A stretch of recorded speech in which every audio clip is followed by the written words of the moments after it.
السلام عليكم ورحمة الله وبركاته. الفيديو اللي هينزل النهاردة بمشيئة الرحمن هو بعيد عن المحتوى التحفيزي بتاعي شوية، ولكن هو محتوى بيهم كل بيت. خصوصا ان المحتوى عن العلاقة بين الرجل والمرأة من ايام الخطوبة لبعد الجواز، وايه سبب الفتور اللي بيحصل ما بينهم.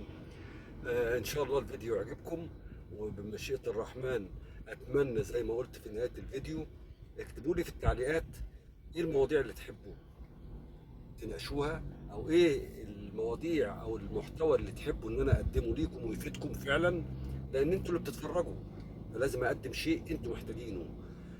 اي محتوى هتكلموني فيه في التعليقات هنتكلم عليه ونعمل عليه فيديو. اتمنى الفيديو يعجبكم.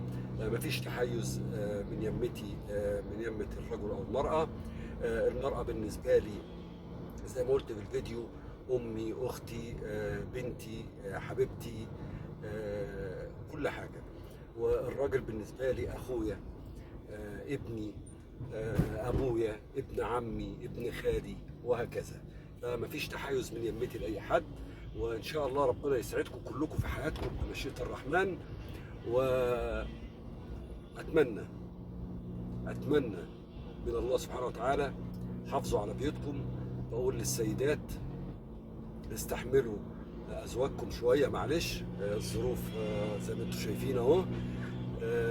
وهم اكيد، انا واثق ان مفيش راجل هيبخل على بيته. فمن يمتك شويه حاولي تكوني سند له، اوعي تتخلي عنه لو الظروف غدرت بيه او الظروف قلبت او الدنيا قلبت عليه. اوعي تتخلي عنه. انا عارف انكم ولاد اصول، استحاله تعملوا ده. لما الظروف تلطش مع زوج حضرتك خليكي معاه، واعرفي دايما انه لو قصر بيبقى غصب عنه، وانتوا أصلة مش هتعملوا ده. وبقول للرجالة خلي بالكم من زوجاتكم، دول في عينيكم وعلى راسكم من فوق، دول السند الحقيقي ليكم بمشيئة الرحمن. هم اللي بيراعوا بيوتكم وانتوا غايبين في شغلكم، هم اللي بيحافظوا على نقول سمعتكم وانتوا غايبين عن البيت، وبيحافظوا على كل حاجة وانتوا غايبين.